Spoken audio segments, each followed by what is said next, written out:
میری جڑواں گونگی بہن کو ابا نیند کی گولی کھلاتا اور کہتا کہ یہ ہماری قسمت بدل دے گی۔ ایک رات میں نے بہن کو نیند کی گولی کھلا کر میں اس کی جگہ لیٹ گئی تو میری چیخیں نکل گئی جب ابا نے میرے ساتھ۔ میری بہن آج پھر سے گمسم تھی۔ میں نے اپنی جڑواں بہن زیب کی آنکھوں کی طرف دیکھا، وہ فوراً سے نظریں چرا گئی۔ میں نے کہا، کیا بات ہے زیب، بتاتی کیوں نہیں ہو مجھے؟ کیا ابا نے تم سے کچھ کہا ہے؟ میری بات سن کر اس کے ہونٹوں سے ایک سسکی برآمد ہوئی تھی جس نے میرے دل کو دھچکا سا لگایا تھا۔ کافی دن سے مجھے کسی گڑبڑ کا احساس ہو رہا تھا کیونکہ میں زیب کو دی جانے والی تکلیف کو خود پر محسوس کرتی تھی۔ میں سوچ چکی تھی کہ آج مجھے کیا کرنا ہے، اسی لیے میں نے اپنے کپڑے زیب کو پہنائے اور اسے دودھ میں نیند کی گولی ڈال کر پلا دی اور خود اس کا لباس پہن کر اس کی جگہ پر لیٹ گئی۔ کچھ دیر بعد ہی ابا کمرے میں آئے اور زیب کو مجھے سمجھ کر ایک رومال سنگھایا اور زیب سمجھ کر مجھے گود میں بھر کر اپنے کمرے میں لٹا دیا۔ اور اس کے بعد میرے باپ نے جو کچھ میرے ساتھ کیا، توبہ توبہ۔ میں اور میری جڑواں بہن زیب ہم شکل تھیں۔ کوئی پہلی نظر میں ہمیں دیکھتا تو پہچان نہیں سکتا تھا کہ میں کون ہوں اور زیب کون ہے۔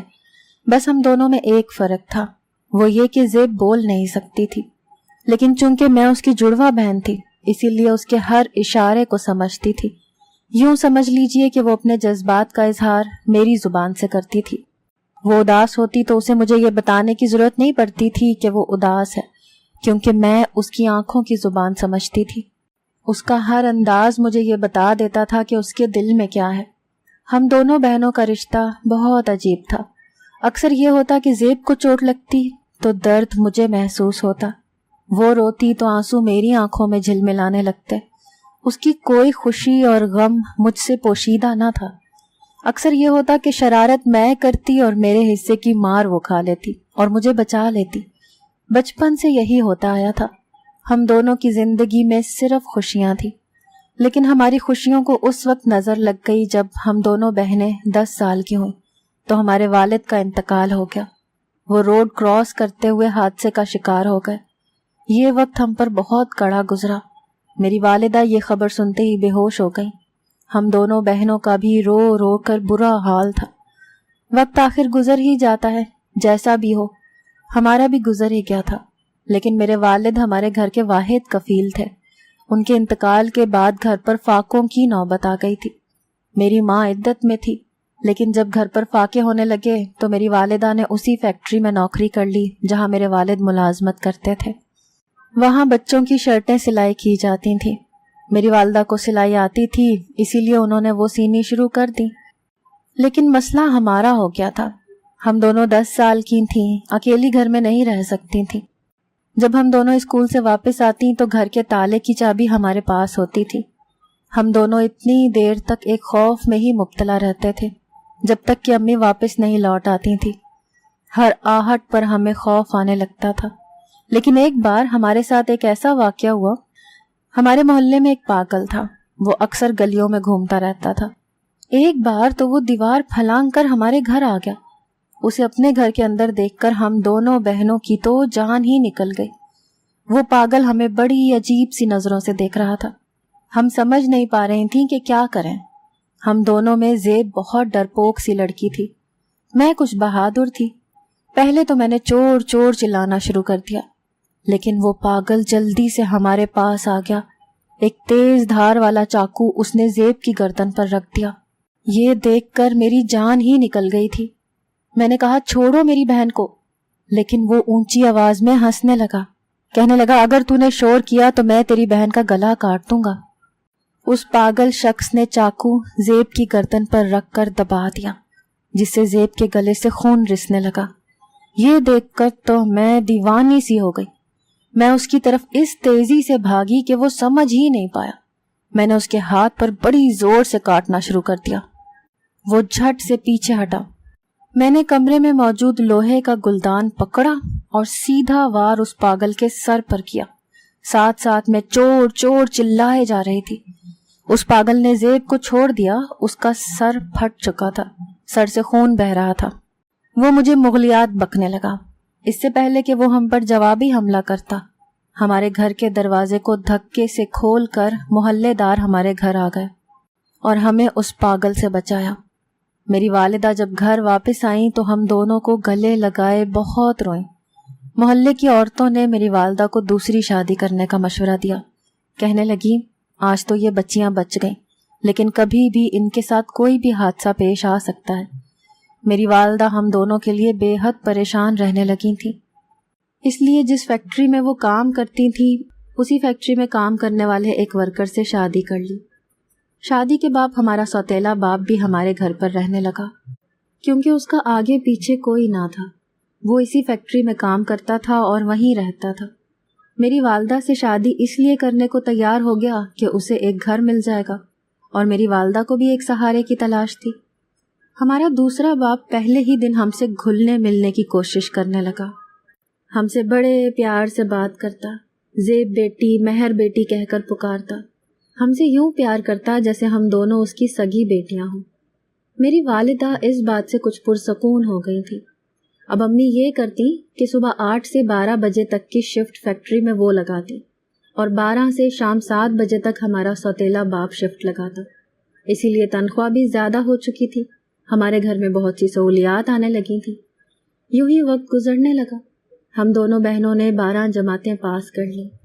انہی دنوں میری والدہ بیمار رہنے لگی۔ انہوں نے کام پر جانا بھی چھوڑ دیا تھا۔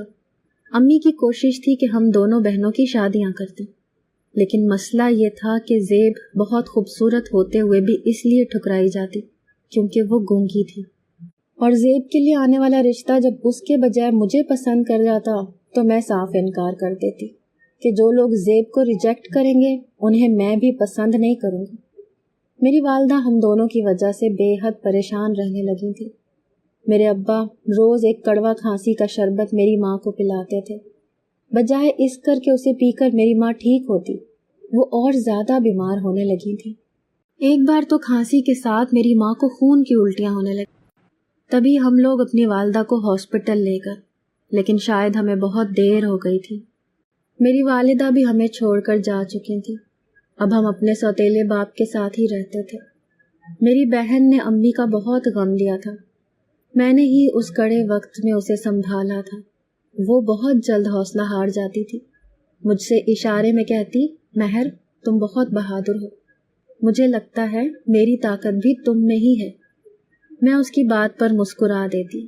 ہماری والدہ کے انتقال کے بعد سے ہی میرے سوتیلے باپ کا رویہ ہم سے بدلنے لگا تھا۔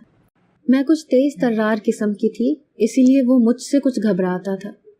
زیب ایک تو بول نہیں سکتی تھی اور دوسرا ڈرپوک بھی بہت تھی، اسی لیے سہ جاتی تھی۔ ایک بار میرا باپ گھر آیا تو اس کے چند دوست بھی اس کے ساتھ تھے۔ ہم دونوں بہنیں ایک ہی کمرے میں بند ہو گئے کہ ابا کے دوست جائیں تو ہم بھی باہر آئیں، لیکن ابا کے دوست آدھی رات کو واپس گئے۔ پہلے تو میں چپ رہی، لیکن اس کے بعد تو جیسے یہ سلسلہ ہی چل نکلا تھا۔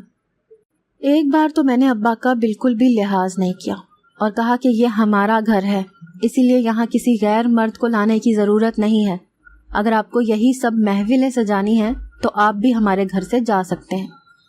میری بات سن کر ابا کچھ دیر تو مجھے دیکھتے رہے، پھر کہنے لگے، تم بے فکر رہو، آئندہ کسی کو نہیں لاؤں گا۔ اس کے بعد مجھے رات کو یہ لگتا کہ سوئے ہوئے میرے نتنوں سے ایک بو ٹکراتی ہے اور میں گہری نیند سو جاتی ہوں۔ جب صبح اٹھتی تو میرا پورا وجود درد سے چور ہوتا۔ جب میں زیب کی طرف دیکھتی تو وہ رو رہی ہوتی تھی۔ میں اس سے رونے کی وجہ پوچھتی تو وہ اشارے سے ٹال جاتی، لیکن وہ بھی اس قدر بے حال ہوتی کہ چل بھی نہیں پاتی۔ نہ جانے اسے ہوا کیا تھا۔ ایک دن میرا ابا گھر آیا تو کہنے لگا، زیب بڑی قسمت والی ہے، یہ ہمارے نصیب بدل دے گی۔ مجھے ابا کی یہ بات بالکل بھی سمجھ نہیں آتی تھی۔ وہ ہر وقت زیب کے ارد گرد منڈلاتا رہتا تھا۔ جب وہ کچن میں ہوتی تو ابا بہانے بہانے سے کچن میں جانے کی کوشش کرتا، اسے زو مانی باتیں کرتا۔ جب میں کچن میں آتی تو زیب رو رہی ہوتی۔ مجھے دیکھ کر ابا گھبرا کر کچن سے باہر نکل جاتا۔ زیب فوراً سے اپنے دوپٹے سے آنسو پونچھنے لگتی۔ مجھے یہ بات سمجھ نہیں آتی تھی کہ مجھے رات کو اتنی گہری نیند کیوں آتی ہے، اور جب میں صبح اٹھتی تو زیب کی حالت بہت بگڑی ہوئی ہوتی تھی۔ ایک بار زیب کا ایک بہت اچھا رشتہ آیا۔ وہ لڑکا بھی گونگا تھا، اس کی فیملی بھی بہت اچھی تھی۔ انہیں کسی بات پر کوئی اعتراض نہ تھا، لیکن زیب بے حد پریشان تھی اور ابا کا بھی منہ سوجا ہوا تھا۔ وہ اس رشتے کے حق میں نہیں تھا، لیکن میں نے ہاں کر دی۔ زیب مجھ سے اشارے سے کہنے لگی کہ میں اس کا رشتہ یہاں نہ کروں، وہ شادی نہیں کرنا چاہتی۔ میں نے کہا کیوں شادی نہیں کرنی؟ وہ لوگ اچھے ہیں، تمہیں کیوں اعتراض ہے؟ وہ مجھے بڑی بے بسی سے دیکھنے لگی، آنسو اس کی آنکھوں سے بہنے لگے۔ میرا دل دھک سے رہ گیا، مجھے لگا کچھ گڑبڑ ضرور ہے۔ اس رات میں نے اپنی ناک میں روئی ڈال لی تھی، کیونکہ مجھے اس بو کے بعد ہی گہری نیند آتی تھی۔ رات کو میں نے زیب سے کہا کہ وہ میرا جوڑا پہن کر سوئے اور میں اس کا جوڑا پہن کر سوؤں گی۔ زیب مجھ سے وجہ پوچھنے لگی۔ میں نے ایسی ضد کی کہ وہ میری بات مان گئی۔ میں نے رات کو زیب کو دودھ میں نیند کی گولی گھول کر پلا دی۔ میں سچ جاننا چاہتی تھی، جو میں زیب کی آنکھوں میں دیکھ چکی تھی اس نے تو میری دل کی دنیا کو بے چین سا کر دیا تھا۔ میری بہن کسی کرب اور اذیت میں تھی، وہی ہوا جس کا مجھے شک تھا۔ ہم دونوں کی شکلیں ملتی تھیں، اسی لیے ابا مجھے زیب سمجھ کر اپنے کمرے میں اٹھا کر لے گیا۔ میرے ہوش اس وقت اڑے جب اس کے کمرے میں ایک ہٹا کٹا مرد داخل ہوا اور ابا کو ایک اچھی خاصی رقم دی اور کمرہ بند کر لیا۔ میرے ہاتھ میں اس وقت لال مرچیں مٹھی میں موجود تھیں۔ جیسے ہی وہ شخص میرے پاس آیا، میں اٹھ کر بیٹھی اور وہ لال مرچیں اس شخص کی آنکھوں میں ڈال دی۔ وہ وہیں پر چیخنے چلانے لگا۔ میرا باپ اس کمرے میں آیا تو مجھے دیکھ کر حیرت سے منہ کھولے دیکھنے لگا۔ میں نے ابا کا گریبان پکڑا اور اسے جھنجھوڑ کر رکھ دیا۔ ایسا ہنگامہ مچایا کہ محلے کے ساتھ ساتھ پولیس بھی پہنچ گئی اور ابا اور اس کے آوارہ دوست کو بھی ساتھ لے گئی۔ میں نے زیب سے کہا کہ اس نے مجھے یہ سب کیوں نہیں بتایا، کیوں یہ ظلم سہتی رہی؟ وہ رونے لگی، مجھ سے کہتی کہ ابا نے اس کے گونگے پن کا فائدہ اٹھایا اور وہ مجھ سے ڈرتا تھا کیونکہ میں شور مچا دیتی تھی۔ میں نے اپنی بہن کی شادی وہیں کر دی جہاں رشتہ طے کیا تھا، لیکن ساری سچائی بتا کر۔ وہ لوگ بہت اچھے تھے، انہوں نے کوئی اعتراض نہیں کیا تھا۔ جہاں برے لوگ ہوں وہاں اچھے بھی ضرور ہوتے ہیں۔